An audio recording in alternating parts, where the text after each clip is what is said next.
As a kid growing up in Missouri, he'd remember the names of the cinematographers in the credits of the films he'd see at his local theater, and with no connection to anyone in the industry beyond an LA phone directory. You remember those? I do.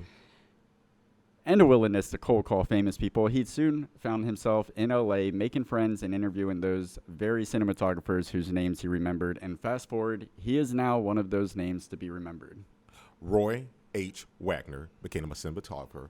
About has 50 years of experience. That's this half of half of a century. And what's funny about a century is 100. He has 100 credits, including Beauty and the Beast, the TV series, Quantum Leap, one of my faves, Nick of Time, Party of Five, The Pest. Talk about going back. House, Burn Notice. Yes.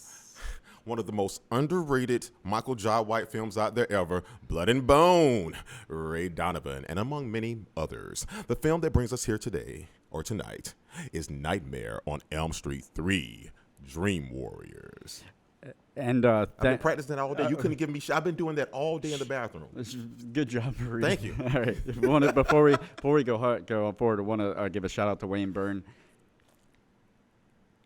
Oh, see, I've learned something. I got it. See, I'm learning on the job. Shout out to Wayne Byrne for hooking us up with Roy, and check out his book, Welcome to Elm Street. Roy is actually a collaborator in the book. You could read some of his, I guess we can call them testimonials or stories from the set in there. All right.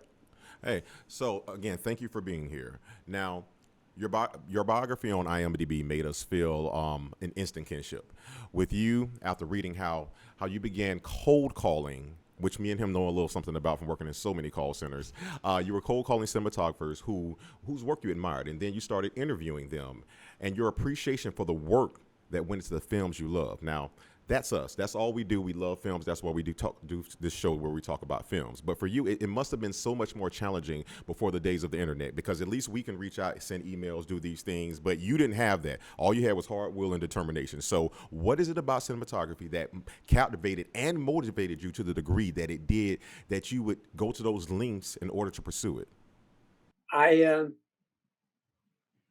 was in a library, and again, this is a tiny little town.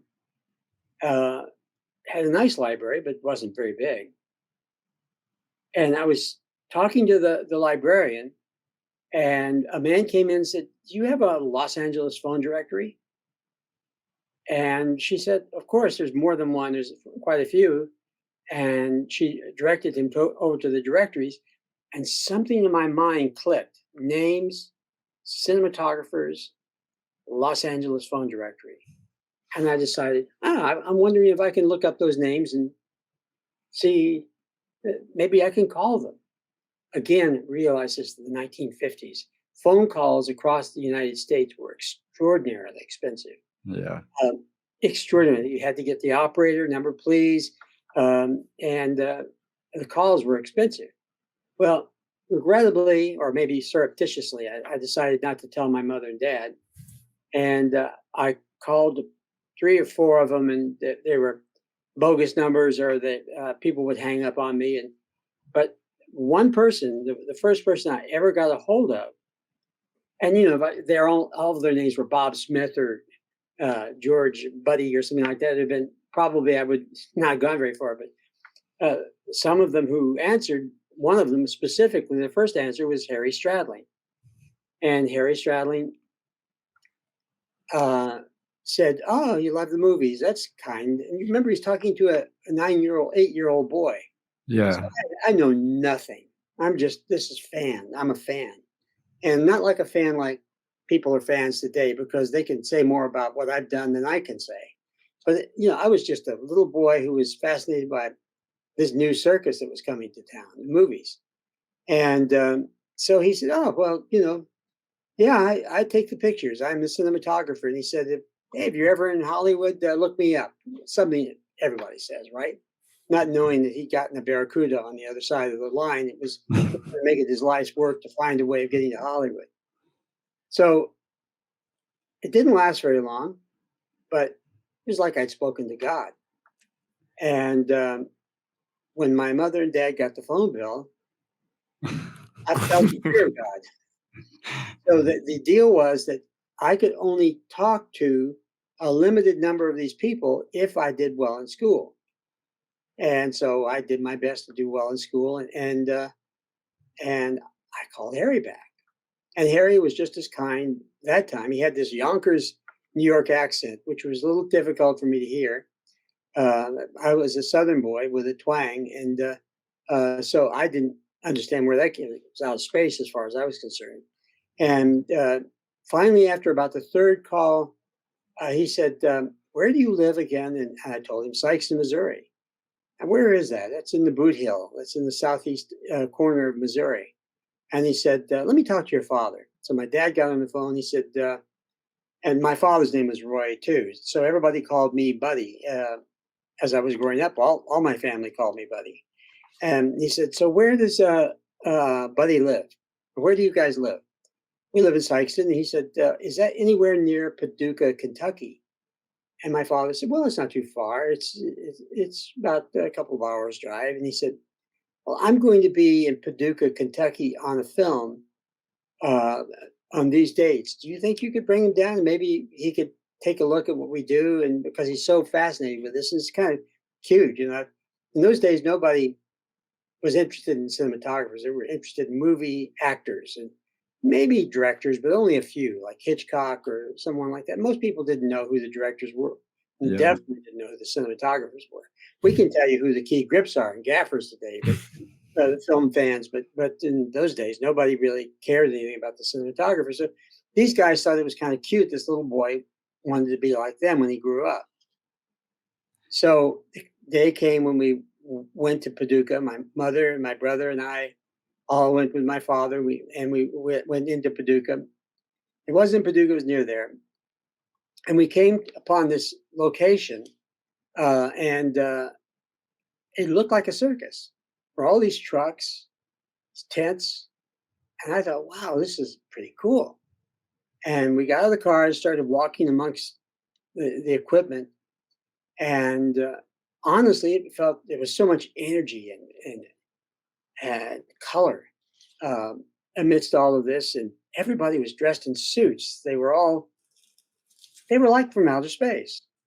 And the assistant director came up to me and he said, "Are you Buddy Wagner?" And I said, "Yes." And so he said, "Follow me." So I went through all these people, and they're all very busy and very officious and very important people.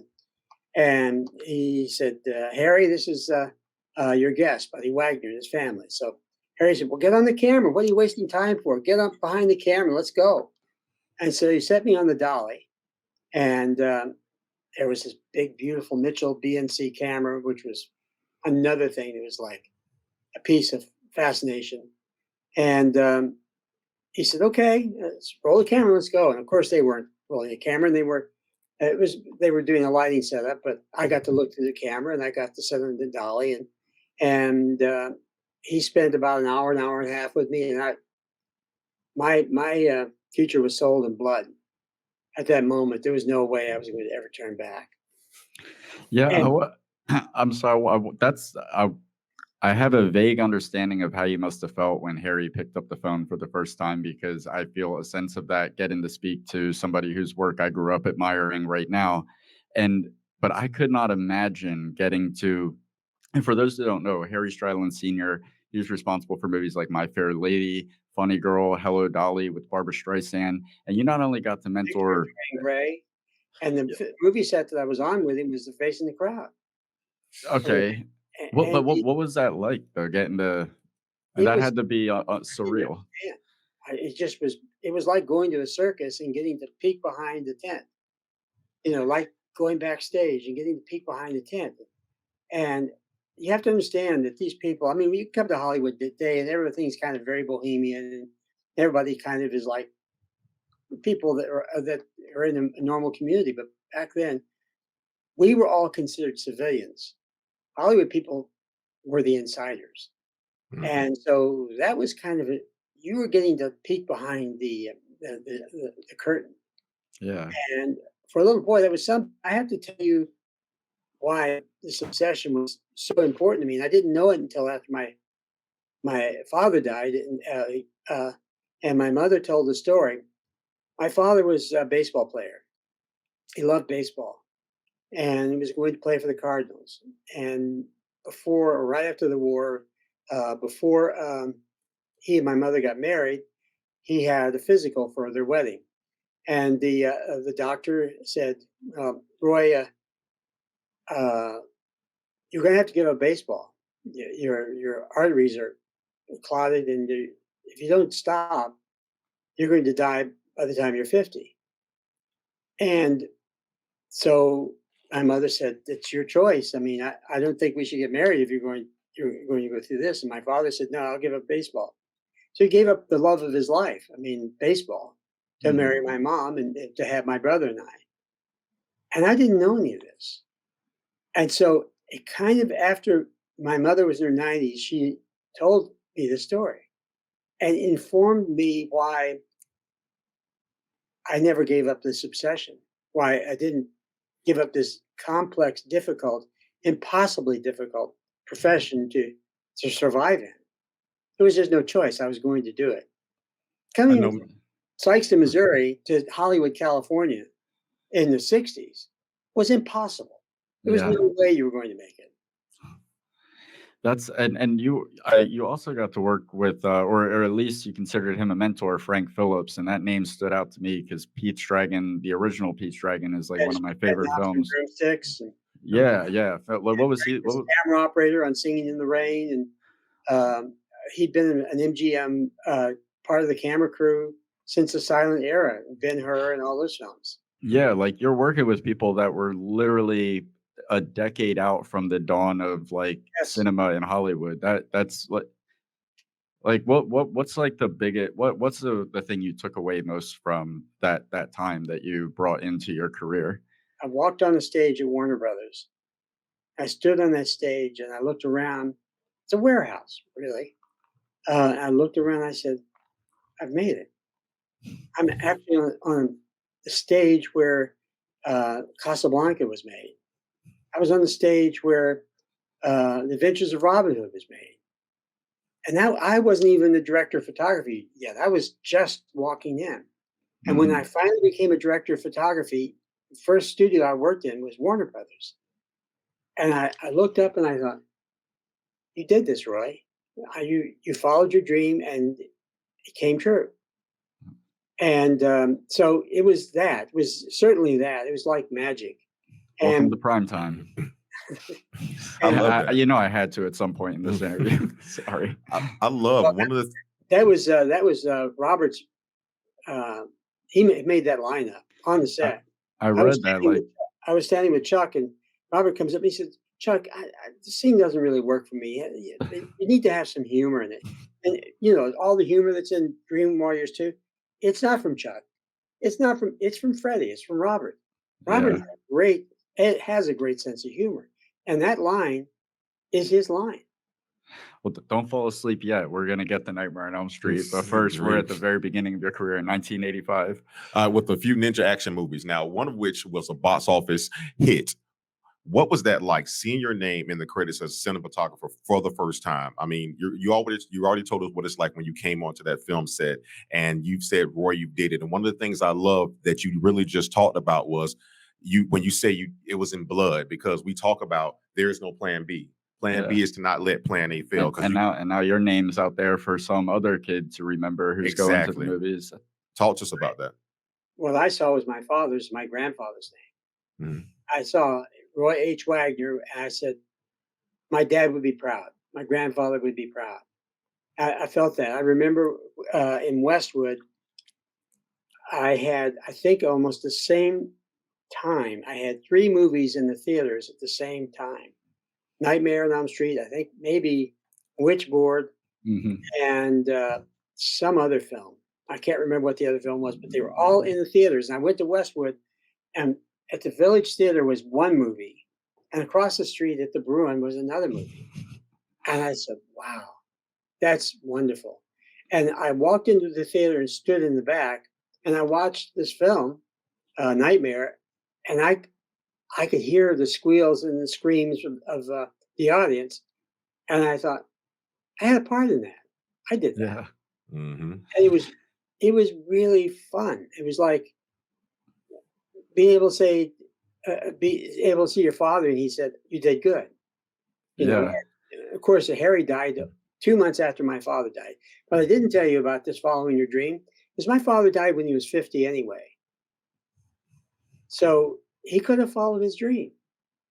And that haunted me after I Yeah. realized it, that he should have never given up on his dream. Because there was Was always he some underbelly of my father that I didn't understand. That when my mother told me that story, then I began to realize why I was so obsessed. Well, let me ask you this though. Didn't you say that wasn't he the one that told you to look through the lens? My Harry did. Harry's the one that told you to look through the lens. Yes. Okay, and so you say but again, as a parent, sometimes seeing your kid live their dream is their dream because you say you got to have it better than I did, and I feel Mhm. like that he'd be proud of you. Absolutely. Yeah. Absolutely. And, it's kind of been, uh, I'm 75 years old, and, I've given up on my dream every day. It's just part of the journey of life. I mean, there's as I told somebody the other day, you're never going to work again until the next time you work again. And that's the way being an independent filmmaker is. You're always looking for the next one. And it may take a month or 4 months or 4 years. You never can tell. It's never been that long. But it's always, that haunting of will you do it again? It's like a Mhm. drug, you can't give it up. And Yeah. so, the first time I looked through the lens, it was certainly magic. But I had so much to learn and didn't understand how much I needed to learn. So I started dressing like they did. That was the first step in my becoming a person like Hollywood person. I mean, to this day I still dress up, Look. and um, and it was just it was amazing to see my name on the screen. I mean, every time I see it, I still there's something internal that I can't really explain.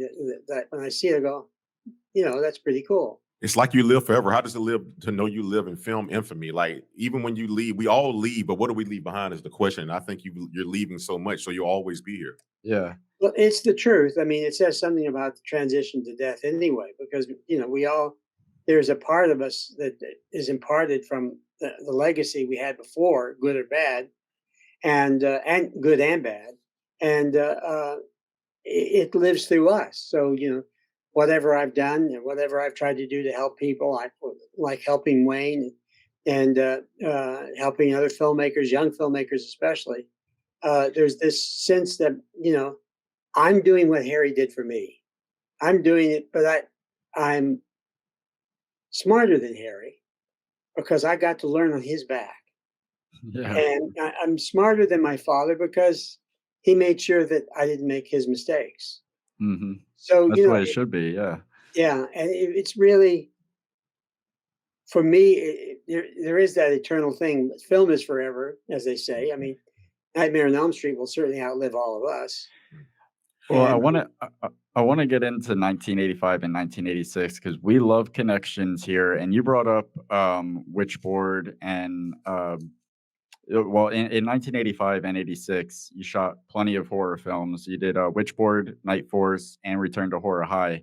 Night Force was Um, not a horror film. It was an action film with Linda Blair. I saw Linda Yes, Blair, and I yes, made yes. an assumption. That's my Yeah, bad for yeah, stereotyping. that's Well, okay. at any rate, but what was very interesting to me was you and the director of Return to Horror High, Bill Froelich, would both go on to like find yourselves in the world of Freddy Krueger. Mhm. Bill would go on to direct Freddy's Nightmares in '89, and then a few months after wrapping Horror High, you'd start shooting Nightmare on Elm Street 3: Dream Warriors. We were reading Yeah. that Wes Craven originally had an idea for the third nightmare from which he bought somewhat call it meta aspects. Or they were inspired from Return to Horror High for all of our 90s kids. Don't worry about it. And although the studio rejected that for being the ambitious part of it, what we want to know was that concept behind that really true? Or was it just a rumor, or was it just did you hear that? What's your input on that? Well, there's a great deal to do with it because our assistant director in Return to Horror High was the producer on Nightmare. I mean, Rachel Talalay, and Okay. Okay. she had given New Line Cinema the script for Return to Horror High because she wanted them to release it, and they didn't release it. Roger Corman's New World Pictures, I think, released it, But that script was around, and Wes really liked the script. I have to tell you that the Return to Horror High movie is not the complete story. There was a parallel story that was in that script that made that film much more dense than you were never really aware if you were in a nightmare or if you were in reality. The Oh, Return to Horror interesting. High, and Inception. they just Yeah. didn't have, yeah, they just didn't have the money to do that. They did it a couple times, but they didn't have the money to do it. Bill Froelich is a dear friend, and I regret that film we never were able to really complete it properly. But the reason I got Nightmare was because of Rachel, and she had been the assistant director on Nightmare and or on Return to Horror High, and I didn't know that she had any connection to Nightmare. I'd never seen Nightmare on Elm Street. I'd never seen Okay. the first one. I'd never seen the second one until after I knew I was getting. I had seen Nightmare 1 and really was impressed with it, but I Mhm. hated Nightmare 2. And I just thought it was too open and exposed, and it left nothing to the imagination. Yeah. And so when Rachel called me up and said, "Would you meet with Chuck Nightmare?" I went, "Oh, okay." I didn't know who Chuck Russell was. I didn't know really what Nightmare was. It was just another movie. I met with him. I thought I had a great meeting. He hired somebody else. And so 3 days into the film, the shot of at UCLA where they're going into the tower and where Freddy's hanging over the tower with his hands up, Hmm. master. There were like, and the scene in the church. Those were all shot by another cinematographer, and they were so far behind that they called me one night at UCLA, and I was devastated. I didn't get the film. So suddenly there was nothing but beepers back then. There was no cell Mhm. phones, nothing like that. So I get this beep 911 with his number. I didn't know what the number was. I go to the phone booth and call. It's Rachel. She says, "I need for you to take over Nightmare on Elm Street. We're in big trouble. I'm going to get fired." And I was kind of pissed, because I'd not started it. And I said, okay, because I wasn't doing anything. So I decided to go to UCLA and meet Chuck again. So my first night on Nightmare on Elm Street was when John Saxon drives his truck up to the graveyard, the junkyard. That was Mhm. the very first shot. And I'd fired the whole crew. We had my crew. So that was a huge, huge lighting setup to do the very first shot. And they were all judging to see if I was going to be faster and I was going to save the money and do all this stuff. Now there's something else that he did, the other cinematographer. The scene where she's in her bed Mhm. and she wakes up and she's no longer in her room. She's actually outside the nightmare house. And he had done that. And the gag was that once she gets up and sees what's happening, the camera has to race across from where she's at to the house and then go into the house because there was a shot that they had to go into the house and it had to go at such high speed. It was almost like a helicopter flying low over the ground, getting the audience into the house before they could get back away. Because in horror films, if you do a point of view shot, the audience has to face the monster before you do. And Mhm. it's a trick that we all use. And so this was an idea of getting the audience in there quicker than they wanted to. This little girl on a bicycle and all this stuff. And that shot had not worked. It failed miserably. As soon as he changed film speed, which was technically what you had to do, and yet make it appear as if you're still working at 24 frames per second, uh, it has to feel like it's gliding like a ghost, a supernatural spirit.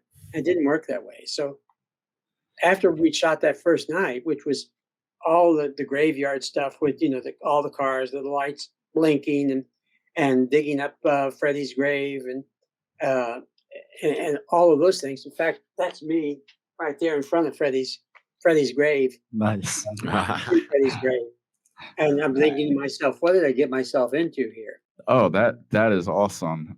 I'm gonna That's a It, serious piece of hardware. yes, that's so crazy to be standing right there. I know Yeah, it doesn't look like we're looking at it. We're looking at the monitor over here. We can see it. that's That's great. awesome. So That's the nice. that Nice. I know you didn't shoot the marionette scene, but I shot the marionette set. oh, See, you the did shoot that thing in the scene. Okay. hospital, but Freddie above the building, I didn't. I shot Freddie, but I didn't shoot the building, which were two. Okay, you shot that plate. Okay, that's what. That makes that scene even more impressive to me because that was one of the questions coming up, but you kind of brought it up, so I'm gonna jump to it now. That scene holds up so well, in my opinion, like for especially the time that it was done, and now knowing that it's the work of two cinematographers, like piecing something together like that. So the And now I hallway was just really tough.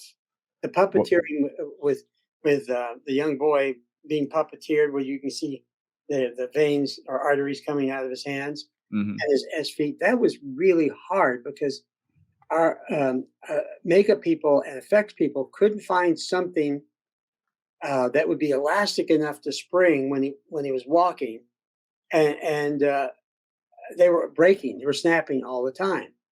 And so the shot of him walking with his hands up like this, where the camera's facing him, we actually attached him and the makeup, all the makeup, onto the dolly. So he had C stands over the top of the camera and everything, holding him up.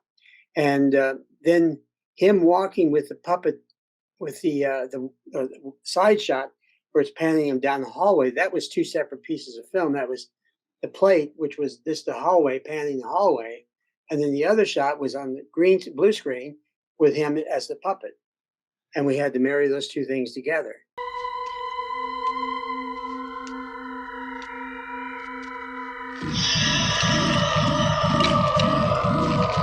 That was probably the hardest thing we did on that film because it never really worked. Are you happy with the results? I am astonished at the results. I'm Okay, yeah, astonished the results worked as well as they did. yeah, yeah, and I mean, and like everything in that scene works so well that like it all worked together. But just hearing him say what he said, The creative. sound is what really like the wah, wah, wah, wah. It feels like you pulled the This hangnail too far. the welcome to prime time bitch scene, and that was done.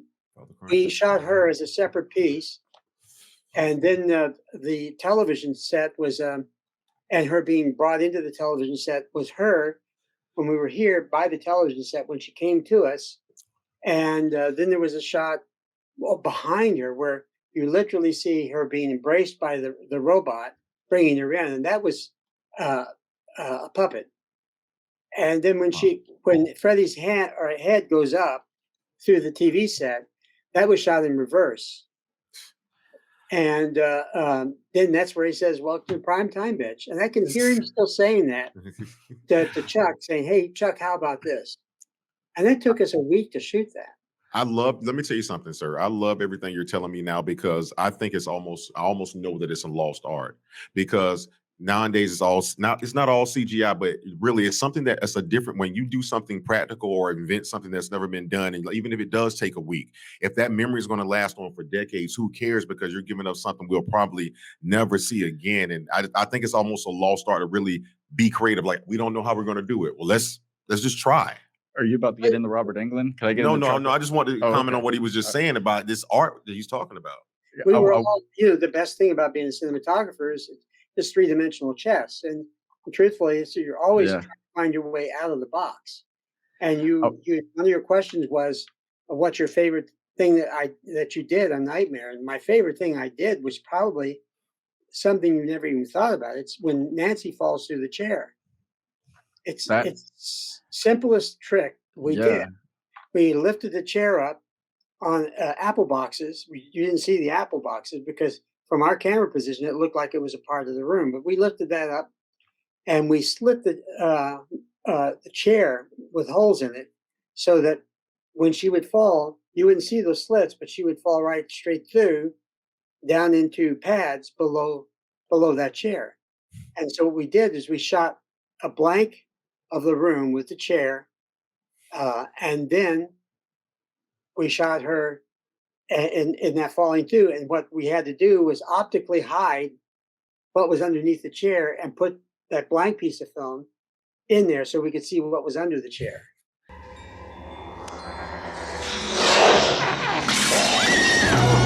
That's the problem with CG.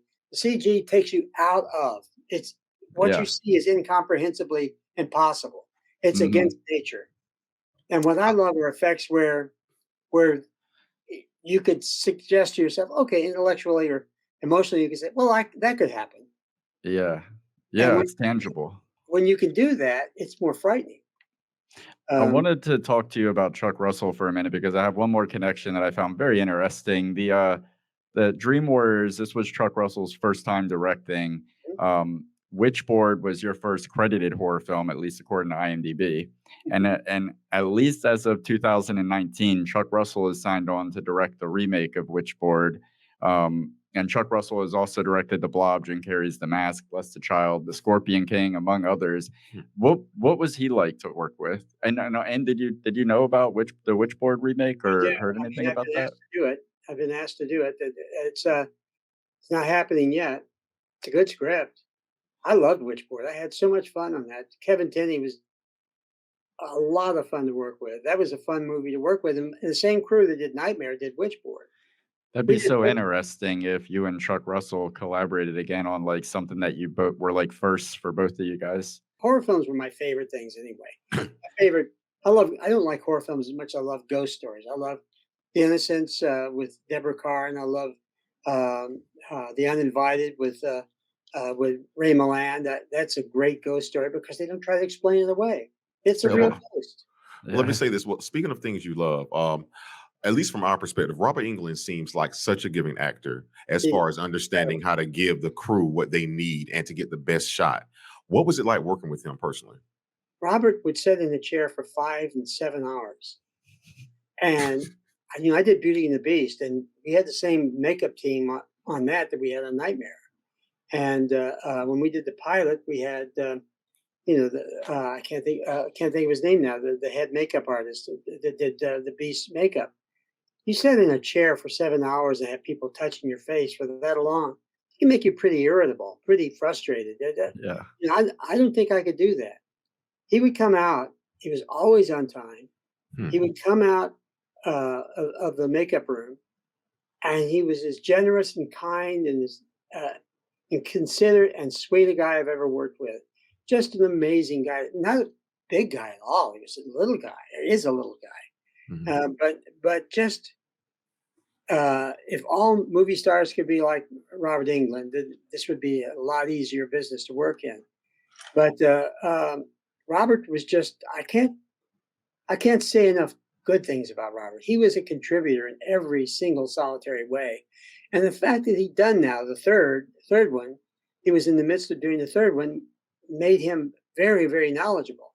Hmm. We had on the other side, we had this amazing team. We had Chuck Russell, Bruce Wagner, which is an incredibly dark writer. He's dark and as funny as can be, and Frank Darabont. Yeah. And so here we have these extraordinary talented people coming up with ideas on the set, and I worked more hours on that film and I operated as well as being a director of photography, which in the old days doing non-union films, which this was one of, you did both. And working long hours, it wasn't unusual to fall off a dolly or fall asleep. It was pretty normal, but it was a remarkable journey to be on. And everybody on that film was there because they wanted to be there. They were trying to, production designer, the camera crew, everybody wanted this to be good.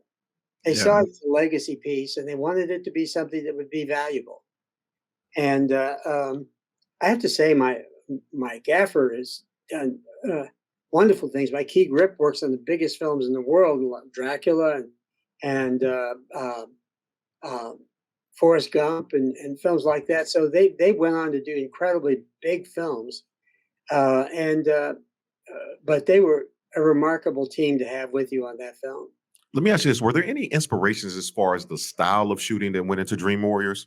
Anything Dark. that you could tell us? Oh, dark, dirty. Yeah, they were so unhappy with 2 because they saw Freddy too well. And Yeah, this, and he came out into the real world, like, which broke and all the rules. it was not that the makeup looked bad. No, It, no, it it was a very interesting take on Freddy, but but it yeah, there violated was the too much rules. of him. It violated the rules of horror films is that you don't show the monster. Yeah, The Yeah, monster's the scary Jaws when you rule. don't see him. Yeah, yeah. Cloverfield.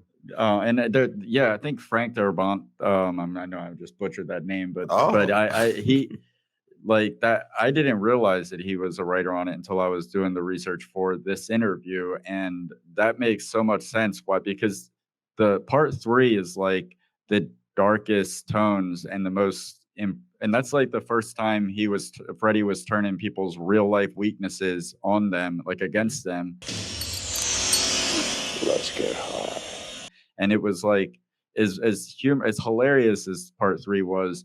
I think that was like That's what made uh, it scary was the humor because yeah, and that's it what four was disengaged lacking. you. You were not afraid. And I've always said the comedy and horror have a great deal of similarity. Things Dennis the happen Menace in grown threes. up or something. Things The happen. Things happen in threes. You scare the audience first initially, and you think, oh, then you let them go. The second time you kind of scare them, they think they're going to Yeah. get scared more, but you don't scare them that much. And the third time you scare the shit out of them. yeah, And that and is some of the a perfect example of that is actually the next question about the infamous sexy nurse scene. That's like I was that's one of just those. It made me. I think I was like Well, 11 or 12 the okay, first kids watch time I the show. saw Made you watch. It made you what? No, it didn't. It gave me very conflicting feelings because it was lust to terrified in like a matter of 3 minutes. But apparently, like Rodney Eastman, who's in that scene, he there. I read that he said he would be standing up appear and to be strapped to the bed, and he compared the experience to a crucifixion. And according to IMDb, it says he was spread eagle for so long that he actually passed out. So I know you were talking about the long hours and that you had passed out or on the dolly at the same time. So it seemed like on the set of Nightmare on Elm Street, people going to Freddy Land was like a running theme because of the strenuous hours. Do you know, you recall that at all? yeah, of course. The scene in So a man got crucified. Of course, I remember. with the nurse, the scene with the nurse, we shot that with her coming in and going up to his bed, and then the tongue was shot in reverse. It was on him, and then it was retracted Mhm. because we couldn't get it to spit out. Um, and uh, um, and all that was done after we wrapped production. Him being on that bed, the bed falling away, and you seen Freddie held below him. That we'd shot during production, and there were two rooms. There was one room normal, Mhm. and the way we originally shot it was Robert England came into the room and and did the tongue thing. Well, there's the scene right there behind me, um, and uh, uh, Nice. and then after they thought, well, we need a little bit of sex in here, and so they did in second unit we shot all of this stuff, and that Yeah. scene right there with her Perfect pulling timing. away was shot in reverse, and the puppets. I have to tell you, the tongues were remarkable. You could walk right up to them, and the puppeteering was just Yeah. amazing. Yeah, the all the effect. I mean, and the Freddy snake was apparently a little too realistic looking from what we've No, read. no, this hold on. Before he gets into steak, what I want to know about, I don't eat pork Oh. anymore. Could you tell us about the roasted pig? Oh, that was horrible. Was it though? Porky survived. That was a horrible scene. Oh wait, And you know I gave you that question for a reason. You'll like this. the reason that it's such a horrible scene. I mean, they cut a hole in the table. That was on the stage. That was on set, and I was operating as well, so I had to be closer than anybody except for the person doing the puppeteering. And we did this dolly shot around the pig, and then the pig has to jump to the camera. And they couldn't afford a puppet. They couldn't afford a puppet pig, so they bought a real pig from a butcher, and they got all the stuff, the innards out, and the prop master had to stick his hands up into the pig and make it leap. Now, there's a job I don't ever want to think about having. Yeah. It was bad enough for me just being there, and that smell was just horrible, horrible. It was the worst smell I've ever smelled in my life, and we, of course, couldn't be done in one take. It had to be done take after take after take until we got it right. So it was pretty dreadful, and it was in the days before we had remote heads. I mean, we did use a remote head. I thought you were supposed to say for days before Peter. I thought that's where he was going. Probably that too. Yeah, it was dead. So I don't know. I don't know Speaking what of Peter, happened to work. Freddie Snake.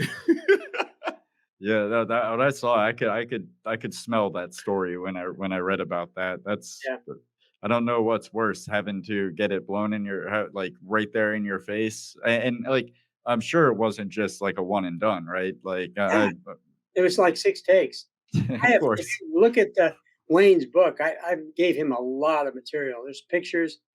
I'll send you pictures of behind the scenes photographs like this one. I wanted to talk about the Freddy snake because we always hear the story about how it was originally too pink and phallic looking, It so was green. definitely that. Okay, so green. So you guys put, or not you specifically, maybe, but green goo was put on it last minute to try and fix it. Is there any more to that story than what we've heard so frequently? I was always working ahead of Chuck because I had to try to make sure that we were prepared to at least light. And so I was always working ahead of him. I think we were doing the spiral staircase scene, which was a forced perspective set, and just about 100 feet away was the, the the the living room set, which that living room set was at least 4 or 5 different sets, duplicate sets. One where the snake went through the walls, and one that was used to get the snake to come to the door and attack Nancy and Patricia, and then the Freddy snake scene. And the only way we could do that was that snake set had to be off the ground by about, I think it was like 8 feet or 10 feet, because the snake had to go up out of the floor and come up and then come back down and drop to the ground. And that's when he started gobbling her. That was another scene that was done in reverse too, right? Yes, but But, but the snake going up, that was done normal. We had a camera crane underneath it that would lift the snake up, and it was like a how do I say this? It was like a penis wasn't erect. It was Yes. a flaccid Yes. dick. Okay, it was like that's a penis wasn't erect. That was so that something was the erect. first realization. Like who? I saw them putting it together. I forget who the puppeteer was, Phil Tippett or somebody. Probably Ron Jeremy. Just to tip it. Okay. And I saw the snake without the goo on. I went, "Oh my God, this is a penis." And I thought, well, okay, that maybe there's a lot of sexual innuendo in Nightmare on Elm Street. So I went to Chuck. I said, "Hey, Chuck, come over here. I think you should come take a look at this." What do you And say? we were both standing there, and he said, "Oh my God." I said, "Yeah. Is that what you want? You want it to be a penis?" And he said, No. "I think, yeah, it's really Yes, man. funny. I don't think that New Line would like that at all." Yeah.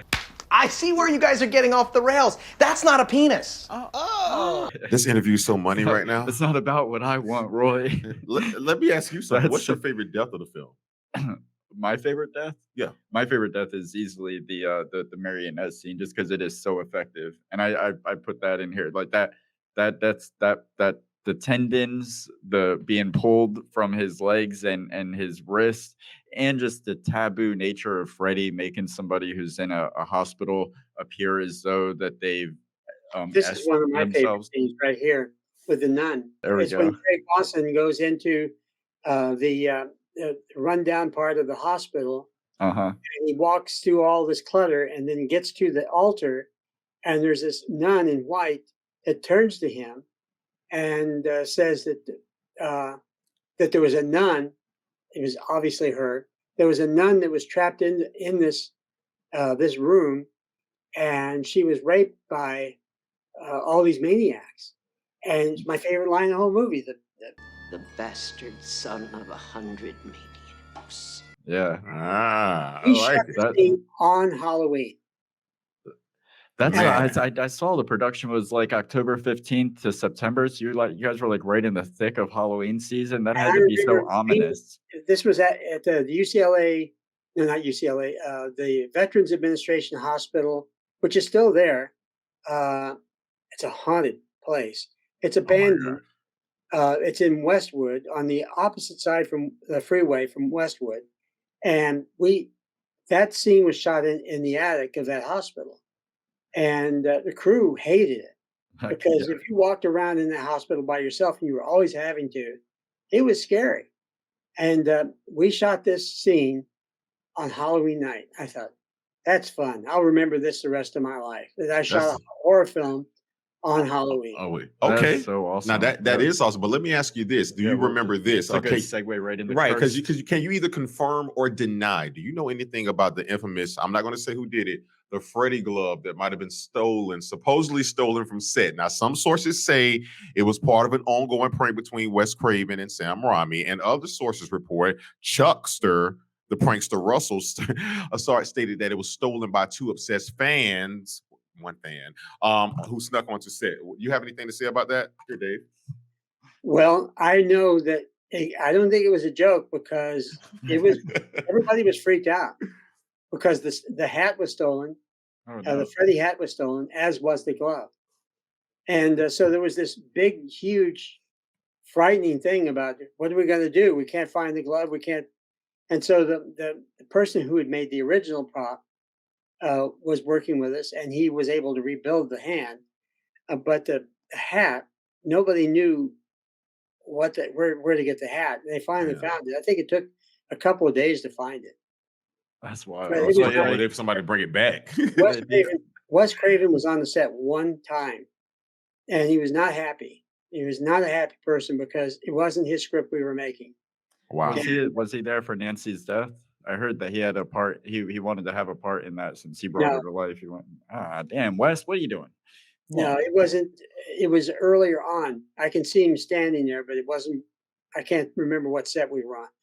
I think it was the Freddy Snake scene where it's going through the floor. Okay. Nancy did not, Nancy's a friend of mine, but she did not want to do Nightmare 3 at all. She was going to school. She wasn't sure she wanted to be in the film industry anymore. So she was kind of annoyed by the whole process at that time. Now she's married, she's got kids, and she's a much happier person. But at that time, she was not that happy. This is Steven Spielberg's mother-in-law from his previous wife, from the one he has now. And Patricia, that was her first movie. Yeah, I read that. But hold on. Who was Steven Spielberg's mother-in-law? The one that's playing her, that lady right there. Oh, okay. I'm trying not to watch the screen because I will just completely stop listening to you and just end up watching the movie, which I just did last night. So I'm trying Go to watch because I focus. got a question for him. So now earlier you mentioned what your favorite with the nun. You mentioned your favorite scene/sequence, but I want to ask you this before we move on from Dream Warriors. Is there a memory or anything that you like to share that you think the fans of the film would like to know or they've never known before? It was fun. It was a lot of laughing. It was nothing scary about anything we were doing. It was all fun. We were having a great time. Lots of practical jokes. We're working long hours. There was one scene where the walls, Freddy comes through the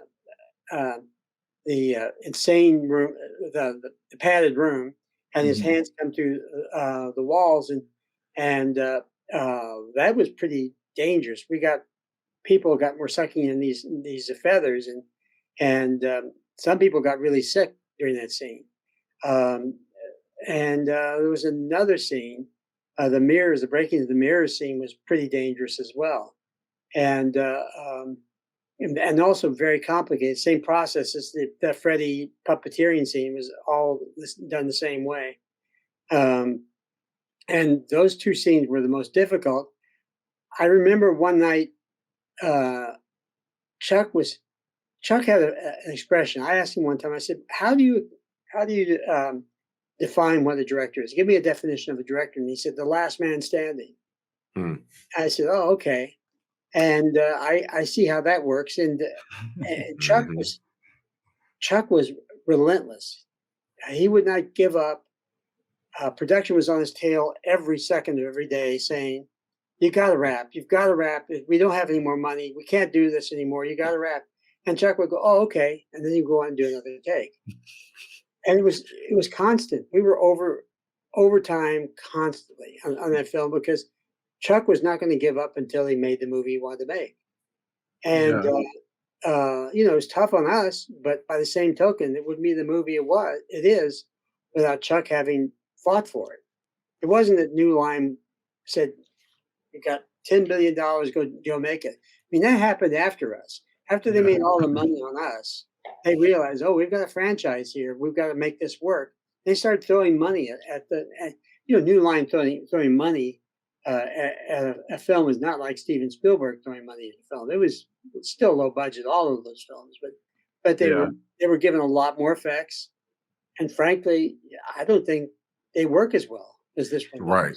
Well, and part 3 was so ambitious for the budget it had too, and you guys pulled all I can't think of an effect in that film that's like distracting, but because it wasn't pulled off adequately, especially for and seeing what the budget was, and then I love hearing that your time on set was so much fun and enjoyable, because everything that you read about Elm Street 3 is because of the tight budget and the long hours, that it was a tense set. And I'm sure that it was tense at times working those hours and stuff, but to hear you say that it was still enjoyable and gratifying is very nice to hear. Tense sets, but Burn Notice was a much more tense set. Elementary was a much more tense set. House was a much more tense set. What about Beauty and the Beast? Trying to hope that Jeffrey Donovan makes it. No, I asked him about was Beauty and the Beast set tense? Not really. I mean, it was my first television show. I'd not done a television show before, and I got fired after I'd done the pilot, and I did the first 3 or 4 episodes. That was your first Primetime Emmy Award, right? That's right. That's why I wanted to ask you. So you've now went from, you've admired these cinematographers, you're shadowing them, now you are one, and now you're being recognized by your peers as, it's that pretty much the establishment saying, hey, this guy did really good work. How did that feel? Bill Fraker was a very good friend of mine. The fellow that photographed Rosemary's Baby and Bullet and a lot of other films. Mm-hmm. I was a struggling cinematographer. I was working on a lot of low budget films, but Billy asked me to do the chase scene in Burglar, which was with Whoopi Goldberg. And we had a chase scene that was, Billy shot the chase scene in Bullet. And he said, I'd like for you to shoot my chase scene in Burglar. And that's wonderful. I'd never done a second unit for any other cinematographer, but Billy was very kind and generous, and he allowed me to do it. Billy got me in the ASC and also got me in the union. But that was about the time of Nightmare on Elm Street. And it was Billy was at the American Film Institute one day in the class of new cinematographers, and they said, who is one of the new up and coming cinematographers that we should be looking out for? And he said, you should be looking for Roy Wagner. And I heard about this afterwards, and I said, I'm the same guy that I was before Billy said that, but because Billy said I'm great, now I'm suddenly great. It was just like, because he had said, he had validated me, I was still the same person. But because he said it, now I was somebody. And that really changed my life quite a bit. But, on Beauty and the Beast, it was taking forever to light every one of the scenes, because the writer, who was a wonderful writer, would write these 8-page and quarter-page scenes, and it took forever to get the cable in and out of all those different locations. And plus we had Ron Perlman, who was having these 5-hour makeup sessions, and it was a union film, and you work over 12 hours, and suddenly the executives from the studio come down and say, hey, what's going on? Mm-hmm. So I did the pilot, then got asked back to do the series, and I got through the 3rd episode, and there was a new production manager and a new line producer, and they had their own person they really wanted to hire instead of me. And so when it became an opportunity where they could say, well, it's all Roy's fault, they got rid of me. I was devastated. Yeah, Oh, this show being Emmy award winning, that's all no, no, Roy's no. fault. No, Let's but get there him out of here. there was Yeah. no Emmy yet. Oh, And okay. so Well, Well, no, I mean, he was they he was nominated. Now remember, he was also no, nominated for he was you won. I wasn't nominated yet. Nothing Oh, had happened. So I go back okay. home. I'm sitting at home, and I'm devastated that all this is happening. And I get a note in the mail that I've been nominated for an Emmy for Beauty and the Beast. And I said, "Oh, that's great!" But all the old men always get all the awards, Academy Awards or Emmys. I'm a kid. They're not going to give me an Emmy. So my wife and I go to the Emmy Awards, and we're sitting at a back table with friends of ours from Deluxe Laboratories. And I'm not paying attention. I'm just joking. I'm a terrible practical joker, and I love playing jokes on people. So I wasn't paying any attention to any of this. And so they announced the winner of the Emmy for Best Television Cinematography, and it was Roy Wagner. My wife and my friends said, "Hey, Roy, get up, get up." We're in the back of the room, and I thought, "Oh no, I've got to walk through all these people." And I'm walking through all these people, and before I get to the podium, and this is a true story, before I get to the podium, the last table I have to pass by is the producer's table from Beauty and the Beast. I'm the only thing that was nominated for the show, the That's pilot. awesome. Here's some crow. Well, some And wine with that cheese. producer, Cheese the with that wine. producer grabs me and he says, he whispers in my ear, "We fucked up, didn't we?" I said, "Yeah, you did." But I was so innocent and stupid that I walked up to the podium and I didn't have anything prepared to say. And I said, "I'd just like to thank Ron Koslow and Tony Thomas and Paul Witt for all their support." And of course, they took it in the negative way. And everybody Yeah. else said, "Oh, that's so wonderful." Well, the odd thing about all this is that I was told I'd never work again because I had fucked up on this television show. A little guy who was Frank Capra's assistant director, who became the head of Columbia Pictures Television, was a fellow named Seymour Friedman. I never knew him. I didn't know him. I got a phone call from him. He said, "It's Seymour Friedman. You know who I am?" I said, "No." And he said, "I'm the head of Columbia Television. I hear you got screwed on Beauty and the Beast." I said, "Who told you that?" And he said, "The producers." And he said, "Come, I want you to come meet with me." So I went over to Warner Brothers and I met with him. He said, "Look, I think what happened to you is wrong. And I'm going to give you a 2-year contract. And if you don't make any mistakes, and if you do what I tell you to do, then you'll be okay." Because nobody likes working with me because I'm an asshole. I'm tough. But if you work with me, I'll make sure that you're okay at the end of this. Over 2 years, I did whatever Seymour wanted me to do. I'd go do a pilot here. I'd go do a television. I did Houston Nights. I did bunches of different things. And one day I got a call to come into his office, and Seymour was feared by everybody. He was a tough guy. And Seymour brought me into his office. He said, "Look, a friend of mine over at Universal is doing this project, and you're still under my contract, but I'm going to send you over to Universal to do this pilot. And don't screw it up." That's how I got Quantum Leap's pilot. Oh my Which goodness. one? Perfect segue. Yes. I was just because listen, before you were not nominated, then you were nominated for Disaster at Silo 7, but the win came with exactly what you just said. Quantum freaking Leap. Al, get me home. Yeah. Like seriously, like you gotta we grew up on that. Your name is names that we saw going off when we didn't pay attention back then. I just wanted to be an actor, whatever, guilty pleasure. But it's so real for me to even be talking to you right now because it's like living a dream. So I mean, I'm being That honest. had to be such a fun show to work on as a cinematographer too, Which because it one? seemed like every set was different. Quantum Leap. Oh, yeah. Oh, Well, listen. here's the odd part about this. The production manager on the pilot of Beauty and the Beast was the production manager on Disaster at Silo 7. And he came into my life a few more times after that to help me.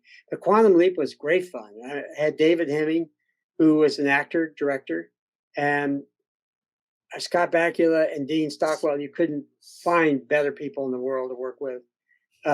You'd have to literally, physically force Scott from helping the grips and the electrics That's wrapping awesome. up.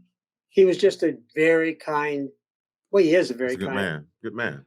Yeah, Did he remember his lines though? It's like, man, Oh don't be plugging in extension cords if you don't got your lines down. You can be that's that because yeah, he was, we have somebody that we work with. He likes to help set up the lights and everything too. But then at action, he does like, you should have been rehearsing. You're doing the other people's job and you Dean don't and know Scott your were lines. dreaming. They were dreaming. Dean had I could imagine. overcome his alcohol problems and his drug problems by that Oh, time, and he was just there was nobody better. I mean, he'd lived Hollywood since he was a baby. He'd been mm-hmm. around since the 30s, and he really understood.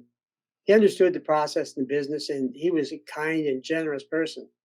And so that after I did the pilot of Quantum Leap, I was a made man. There was nobody ever going to keep me from working again, and I worked straight for 50 some odd years. I'm curious. Well, in 1993, you worked on another stakeout. This was with director John Badham, and you go on to work with him again. Badham, I apologize. I'm Twice, so one I'm episode. too articulate. You'd work with him again on Drop Zone with Wesley Snipes and Nick of Time with Johnny Depp. Can you talk about the dynamic between a DP and a director, and does that change from set to set or from director to director as far as It how that changes from relationship director works? to it really changes from one director to the next director. Um, John is a very, very good guy. He has no patience for people that don't do their job or people who are slow. Fortunately for me, I'm very fast, and I love to save money because I hate the idea of people being on my back and say, "Hey, we got to get going. We're wasting time here." Mhm. I hate that, so I'm always trying to stay ahead of production. And um, so John and I were a perfect match. I was the only cinematographer that ever did more than 2 pictures with John. And Is that what it's like? Does when he like is does the director usually have choice in the director of cinema or the oh, DP? absolutely, And yeah, the then if they directors. That's part of the Directors Guild contract, and so we got along incredibly well. And he's a very smart guy, very nice guy. He doesn't want to make films; he wants to make movies. He wants to make entertainment, and which is interesting because John is a very learned, intellectual person, but he likes movies instead of films. And if you ever watch a screen cut, it says a John Badham movie. It doesn't say a John Badham. yeah. Spike Lee joint. Do you prefer like because I feel like a director like Stanley Kubrick is like you stand here and hold the camera at this height for and like you have no wiggle room, no freedom to express your own creativity. I've Do never you worked with anybody like that. and do you like that like having a director that kind of lets you like do you prefer the freedom to explore and try I like things? a partnership. I like a really great Collaboration. collaboration. I like Yeah. it where you know you can argue about things and be friends. Mhm. Ah, Where okay. it's an intellectual conversation instead of a fisticuff conversation. I like Yeah. Okay. working with people who love what they do as much as I love what I do. Okay. And John certainly is that, and most of the people I work with are that way. Okay. They like working with people that love what they do. Let me ask you something. I mean, we're friends, so we can argue. Let me ask you this. Quite a bit of Drop Zone was shot in our home state of Florida. Now, you're familiar with the LA. Are you familiar with the FLA in Florida? What was the difference between working with the humidity of a state like Florida versus some of the things you've done in California? I'd started going to Florida when I was a little boy in the 50s. My aunt and uncle used to go there every winter, and we'd go to Sarasota or we go to We're not talking about Florida in the winter, Roy. We're talking about Florida in the summer. we go there in St. Petersburg and things like that. But I've been on a number of projects. I did drug wars with um, uh, Michael Robert Mann, Downey Jr. and I'd done Wow. a television show. I forget the television show. Then I'd done a number of things. Bird Notice was in Burn Florida Notice too. was after Drop Zone. Well, but if you're working with film, I was wondering if there's like if the humidity comes into play as far as the Really? keeping up with the equipment out when you're working outside. Yeah, I mean, I'd shot in the Philippines with the Oh, Ninja yeah. Turtles. Say less. Yeah. And I'm a Vietnam veteran, so I've been in where it really is humid. You guys have nothing in relation to that. I Uh, spent a summer in the Philippines. I have a vague understanding of what you're talking about in it's Palawan. pretty tough. I Yeah. mean, you guys are in the midst of, you're prepared to be hit by a storm right now. So they say. I mean, it's the boy that cried wolf over here on the Weather Channel. Like we're getting the water, but not much else than that. We hear this about 4 times a year, Yeah. and I'm not like there. It will happen, but you just can't be alarmist about it every time it pops on the news. As we were shooting film, and it didn't. We knew how to solve that problem. I had a great crew from Florida, people I've worked with before down there. They're wonderful people. I've actually trained the fellow that was my film loader on Drop Zone, became my camera operator on Burn Notice. And I worked with his father and his uncle That's on Drug Wars. So I know a lot of people in Florida. Bird Notice was one of my I enjoyed that whole series, and there was like one finale episode. I think it was the end of season 1. It was just like an Were we intense driving chase. this truck? Yes. And you did so you did Burn Notice, you also did House, and these two shows is like like the Classics. cinematography speaking, they didn't feel like TV shows, and it was kind of like in the vein of like Sopranos and things like that, where it felt like you were watching a movie every week. So when you're working on the first season of a series like I did Burn Notice, the pilot in the first season. yeah, and especially that where you have to like you're creating like the visual aesthetic, the signature for what the series will ultimately end up being. Like, what kind of thought and preparation goes into something like that compared to a movie where it's kind of one and done? Like you're kind of setting the palette on a pilot for how something's going to look for possibly 15 years if it runs well. Well, I did that on a number of shows, including House, even though I didn't do the pilot of House. But Burn Notice, Jason Alexander, who's an actor whose mother is Jane Alexander, who was the actress in The Great White Hope. Mhm. Jason was the director, and he was great. I mean, we worked Huh. together where he was a director and where he'd been an actor. And Wait, I'm sorry. Jason Alexander, George Costanza, no, Jason that's a different. Okay. My mind was blown for a second. I'm like, there's no He did that for me because I was 10 seconds away from losing it. I It's like, love yeah, you Wagner, saw me of about to course. lose it over here. That's it, 'cause I said we love connections, and I would have kicked myself if I didn't catch that one. Okay, please. Thank I'm God. sorry. Yes. Continue. Okay, I almost lost it. No, he's a good guy. I mean, his mother's a wonderful person and great actress, and his father was his stepfather was a director, and Jason was great. I mean, he knew what he wanted, but he allowed me to play. I mean, the look of Burn Notice is my look.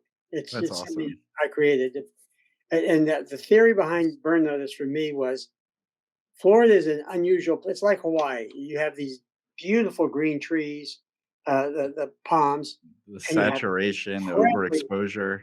incredibly hot skies and sun. And Mhm. my experience has always been, gosh, the sky gets blown out if you want to see the green in the trees, and it gets this washed out look to it, which is Yeah. not a reflection of what Florida looks like at all. Uh-huh. And I did the same thing in Hawaii on um, another project I did.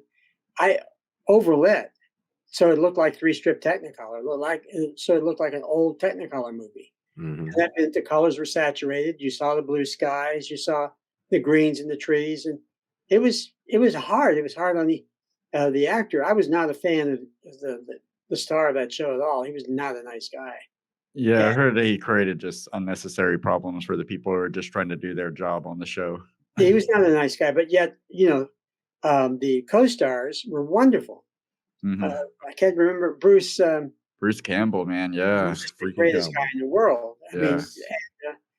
and she was just wonderful as well. I can't think of her name. Miami. I can't remember her name, but I heard the way she says Miami is stuck in my head for the rest of my life. Now- You captured the heat perfectly. Like coming Yeah. from a Florida native, especially Miami, and just like how everything's kind of either white or colorful or blue I and tried to do bright. the same thing on Drop Zone, which was tough Mhm. because we had Wesley, who was very dark, like Mhm. Yaphet Kotto dark, blue black, and it's not the color of the surface of your skin; it's what's Mhm. underneath, the pigment underneath. And so Yeah. you have to understand that it's not adding more light. It's just understanding that and I had Yancy Butler with him, and it was a pure white lady and a pure black man, and Mhm. so I think we did really well with that. And that was a 3-strip Technicolor kind of look too. It was deeply saturated, and that's what Yeah. John wanted, and that's what we did. I love that. It's like he found the hue in human. No matter the color, he found a way to light it. But let me ask you this. Before you, I know You don't know where I'm going. Well, and I don't know where you're going with Thank Blood and you. Bone, but Yes. before you get into that, I wasn't want going there. 2009. No, I had a much better setup. We would be remiss if we didn't ask you about. Look, nobody puts Davey in the corner. I just put Davey in the corner. We would be remiss if we didn't ask you about one legendary, iconic actor who's unfortunately no longer with us. In 2009, you worked on A&E's The Beast, which was Patrick Swayze's final television appearance. Did you get to have any interaction with him? And if you did, what was that like? My brother worked with Patrick on North and South, and kept telling me, "Oh, you're going to love him. He's wonderful. He's a great guy." And I'd only heard the bad boy Patrick stories. I'd heard what a bad boy he was, and I thought, the guy's dying. I don't want to get involved. I'm just going to be the cinematographer. I'm not going to connect with him at all. And his wife, Lisa, was there to make sure that he could get through everything because he was dying. Mm-hmm. But Patrick was this kinetic force. There was no way you were not going to fall in love with him. It was just no way. And so within a week, we were going to movies together, hanging out in his apartment with he and his wife. Work your hips. Says Patrick, man. Oh, Patrick, that's all. Patrick was a wonderful. In fact, in her book on Patrick, I mentioned and about how deeply connected and how I helped Patrick get through that. Oh wow! In a lot of different ways. It was tough because Patrick was between shots. I mean, John Badham directed one of the episodes, and I remember it was on the set with John one time. We were doing this scene where Patrick has to step into that bar, and he has to walk up and he has to react to something off camera. And we were waiting for him because, until he could get himself together, he was curled up in a ball in this trailer. And, Lisa was having to clean up, throw up. We never saw any of that. I saw it because I became really close to him. But she was amazing person. And Patrick was not easy. He was still smoking. He was still drinking. He was still doing all that. And he was a tough guy. He was not, Patrick didn't suffer fools at all. So it wasn't like, I'm dying, don't please, there was none of that with Patrick. It was just, fuck you, I'm doing this. And so I remember this one shot, and we were waiting. Finally, we see Patrick kind of huddled over in the corner, which he'd never seen before. And he comes up to the camera, and he looks at me, and he goes, and he says, "I'm ready." And so Badham says, roll, and we start. The assistant director calls roll, and John calls action. And at the instant he calls action, Patrick became that character. There's no more cancer. There's nothing. That's incredible. When you're doing what you love, man, it cures all. It was just, Yeah. he did it over and over again. It was like, what we saw on the set was not the Patrick you saw in the series. And he did his own stunts. And the stunt people would say, "Patrick, you don't need to do this." He said, "No, I'm doing my own stunts." He did everything himself. And we ended up getting his wife to direct the last episode. She did better than any of the other directors. I hate to say that. You're just being honest, but what's scary about what you're saying is sorry for your loss, by the way. Yes, definitely. We all lost somebody in Patrick Swayze, but to hear that you guys were personal friends, that had to be hard really for you. Friends. We saw Batman together in IMAX, and we sat there throwing popcorn at each other. The only story that reminds me of when we did one of our first seasons where we interviewed one of the guys who who actually was on set with Chad Boseman from Five Bloods, he said that no one knew that he was dealing with leukemia, the cancer, just like a la with Swayze. And they saw him getting rubbed down in between things. They thought he was just being a diva. They didn't know that he needed those things. But when that camera came on, he was still who he was. And I just find that amazing that certain actors and artists can rise up to that when it's time, because they're trying to still give to other people. So that's amazing to hear that story. You know, all Yeah. through the production of that, we were because we were on location a lot. The bar was on the stage. The bar was on the stage. His apartment was on stage. But I think that's all we had on stage. The rest of it, we went out all around Chicago, and we were out amongst the crowds. And yeah, I've worked with Barbra Streisand. I've worked with big stars. I've been around Jimmy Stewart and worked with him, and John Wayne, and you get all those crowd things with big movie stars. But with Patrick, it was different. They all knew he was sick. They all knew he was dying, and they would all. We would have to find a way of framing the crowds out, because there was no way to shoot because they were running us. And they Yeah. would all say, "Patrick, we're praying for you. We love you." And it was kind of awkward for Uh, us because we were there trying to make it work for him. And I remember one night we were in downtown Chicago, uh, and the scene was Patrick walks around the car and gets into his car, and everybody's honking their horn. "Patrick, we love you. We're praying for you," and all this stuff. And I remember Patrick shouting out, "I'm not dead yet." And I never forgot Such a that because badass. he lived Such a about, badass. yeah, he lived another year after Hmm. Bone. Chris. He wanted to do another season of Blood and Bone. Not Blood and Bone, but The Beast. Yeah. No, I'm so happy you just brought that up, because I was thinking of a way to frame this question. Durden does such a Before beautiful you move job. on, just go. If you're watching this now, go watch Beast. I mean, Please, especially please. now knowing what went into that in the behind the Please. scenes, just to appreciate the Or incredible read Lisa's performance. book because it's about dealing with Please. cancer and dealing Patrick's bad boy they were both dancers, and that's how they we know. met on Broadway. And Oh yeah. and she talks about the Beast extensively, about how he survived. And it's a good thing for anybody that's feeling sorry for themselves to read her book, because you can walk away from it saying, if he can survive that, I can survive what I'm going through. I can definitely concur with that. One of the things, and we're wrapping up here, but one of the things I want to bring up, you actually just mentioned it, Blood and Bone. See, here's the thing. I'm not going to lie to you. This man right here has sung your praises for years to me, not just about Freddy Krueger or just about your work. And he respects a lot of your work. But see, this show is a very open and honest show. And I want you to know, I tried to get him, because I respect your work too. Don't do it. A few years ago, I tried to get him to watch Blood and Bone, and I was like, "Man, this is such a great film. It's shot so great." Woo, woo, woo, woo, woo. I told him, yes, I said, woo, woo, woo, woo. We did. I've watched it several times, and I'm not saying that you have to love it, but he's always loved your work. I tried to get him to watch that, and he said it was trash. Now I'll leave you with your demons. I'll be right back. Nope, I'm leaving. It's on you. Answer the man. What happened? He showed me a trailer, and whoever did this trailer did not do the film any justice. Okay, yeah. So what? But anyway, so what was that?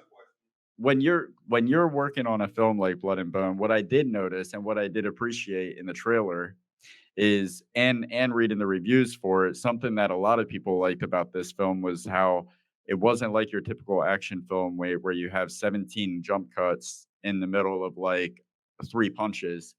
It allowed, and because Michael Jai White is like, he knows kung fu. So the director. Oh wow, how does that choreography work? Like, because it seems like it has to be a dance between you, Michael Jai White, whoever the opponent is. It seems like there has to be, like, everybody has to be like on the same step at the same time in order for these like choreographed things to work out the way they did. But it's interesting because I've done big $100 million movies and the biggest television shows, CSI, things like that. What I love the best are independent films. I love small films. They're my favorite thing. I mean, the thing I did called Stand, I shot with a Blackmagic camera. That's one of my favorite things. There's a black magic. We're shooting this We're on currently a black. now shooting on a black magic. Shut We're up. on a black magic now. Right back there. There it is. That camera's a We're on the 12K. right path. This camera up here is a 6K, and Nice. and it's not about what you shoot on; it's how you interpret and express yourself. The, But the we had lens is pretty important. no, not really. We had incredible stunt people. I'm trying to remember who. Oh, Fernando Chen, Chiem was the coordinator. But Ben Ramsey, the director, black guy, really good guy. I mean, one of my favorite people I've ever worked with. He was a karate. He was into karate, and you should friend him on Facebook. He's just a wonderful, wonderful guy, and it drives me nuts. He's not made another movie since Blood and Bone. Blood and Bone was fun. I had so much fun on that movie. Michael Jai White is a kind, generous, sweet man. Is he really that physically impressive in person? Be honest. Yeah, absolutely. And he can kick that high. I've never seen anybody kick. You know, I worked with Sho Kosugi, big deal. I worked with Jackie Chan. I worked with a lot of different people, and Michael Jai White is the best of all of them. Wow. He actually, You hear that, Jackie Chan? yeah, I mean, You hear that, Jet Li? never worked with Jet Li, but Michael Jai White is just a sweet guy, a very kind guy. Wouldn't never want to screw with him, but I think you'd have to push him quite a ways in order. But you rest in peace. But you also were you on set with rest in peace when Kimbo Slice was there as well? I loved it. Kimbo Slice hit me. What? Yeah, he hit me. Where? With Well, what? that His was hands? Yeah, there's another film where I was operating as What'd well. you do? Nothing. I didn't do anything. He had to hit the camera, and I was operating the camera. And there's a scene where he's got the other guy down the ground, and he's pounding back and forth. And Kimbo said, another really sweet, nice guy. Kimbo said to me, the bad guys are always nicer. The ones that act like they're the good guys, like the guy from Burn Notice, I can't even remember his name. Jeff Donovan. Jeff Donovan, what a dick. But you know, the bad guys are always sweethearts. They're the nicest guys in the world. I mean, Scott Bakula. Mike Tyson, sweetheart. I mean, depending on who you ask. She's got a few ex-wives that might say differently. And the guy that he bit his ear off. Yeah, Holyfield. They made up. They made a commercial together. They making money He together. ain't hearing He that. showed back over. But we worked. I mean, that was a great number of people. I mean, we had. Oh my God, he just died. The guy that was the famous stuntman who was a karate expert. I can't think of his name right now. See if I can find it here. He'd been Elvis Presley's coordinator. He'd worked with him a lot, and he just died about 6 months ago. But we had the best people, and as far as choreographing, they had choreographed for weeks before we started shooting. And I would go to the choreography sessions with Ben, and we'd watch it. And they had shot it with their little video cameras, and we just didn't have the time to shoot it the way they were shooting it. I mean, the way they were shooting was far better than the way I shot it, but we didn't have the time. And so we had to generalize everything and make it work, especially the stuff with Julian Sands at the end of the film when we were shooting at night. We didn't have enough time to do all of that. But I look at Witchboard and that movie, Blood and Bone, and the series I did called Cracker as three of my favorite projects I've ever done. And I can't, watching the movie is totally different than making the movie. For me, you can watch a movie and say that's the best movie you've done, and I could say, well, I understand that, but where I had the most fun, you see the movie, I see the scrapbook. Yeah. I see all the stuff behind the curtain. And so when I see stuff that we shot there, I can see me and I can see the crew standing there. And I remember how it felt that day, if I was having a good day, a bad day, if Chuck was having a good day or bad day. I remember all I said, that's what's so fun for me with films. I've got all these movies that they're like my children. I can look back on them. You sound like Freddie. I can look at them. I can look at them and say, what an extraordinary journey. Yeah. Well, that's why we really appreciate you taking the time to talk to us because You asked me one thing in the questions I wanted to say. What would be the last thing I would ask, or what was something I would leave with people? Yeah. No, that I was getting there. Yeah, I had a very sweet segue. I wanted to set up. Go for it. You can cut out this part. Yeah. He treats you like I do. Just fix it in post, damn it.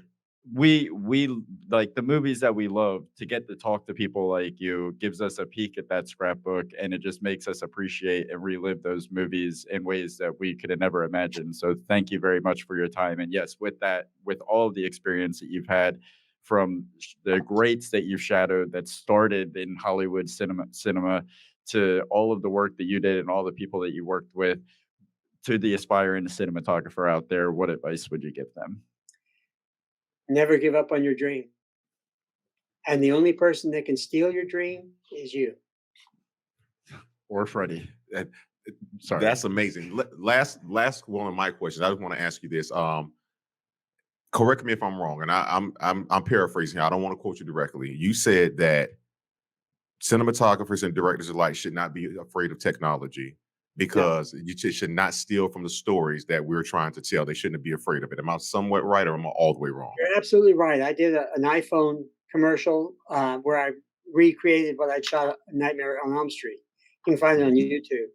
And I did that for one reason. I wanted to prove to people, get the best tools you can get and go make your movie, whether you have $5 or $500,000 or $5 million. Just go make the movie you can make. I shot on the Blackmagic G2, which is way before these cameras, to prove that you can't tell the difference. Who fucking cares what camera you use, what lenses you used? Just tell a story. It's what's in your heart and your soul and your mind. That's what matters, not what shit you used. You can go out and rent Panavision equipment and the best lights and the best people, but if you make a shitty movie, nobody gives a shit what you used. Yeah. They only ask when they say something that's something that influences them. They want to know. Yeah, that's great advice, especially for the aspiring filmmakers. Usually that's what it is. You feel overwhelmed. You feel like, how can you get started when you don't have the capital? It's like, you don't really, if you have a phone, go ahead and just get started. Frankly, none of us really know what makes us good. Yeah. Until you try it. Well, I want to say thank you again for coming on the show, and also thanks again to Wayne Byrne for setting us up. Once again, go get that. It's a great book. It really is. Book. I don't like reading, and I'm enjoying this a lot. That's why you make films. Yeah. I watch. I don't read. Before we say goodbye, are there any parting words that you'd like to leave the audience with? I just think that it's that everything that you do is impossible, and you only have one life to live. So getting up in the morning is pretty damn tough sometimes. But if you're following your dream and doing what you really want to do, or you're on your path on the journey, none of us ever finally get to the final moment where I'm in the midst of my dream. That's it. We're all still pursuing it. So if you're following your dream, everything else, nothing else matters. Yeah, and sometimes you don't know what sacrifices has been made by the people that love you for you to follow your dreams. That's so exactly right. Listen, I don't know if you ever took PE, but you've dropped so many gems tonight. This has been very dope, sir. Roy, thank you so much for your time and for making my favorite Nightmare on Elm Street film. And for exposing him from Blood on Bone. Send me an email so I remember to send you pictures. I will. Right. Thank you very much, and have a good night, sir. All right, you too. Take care. Bye-bye.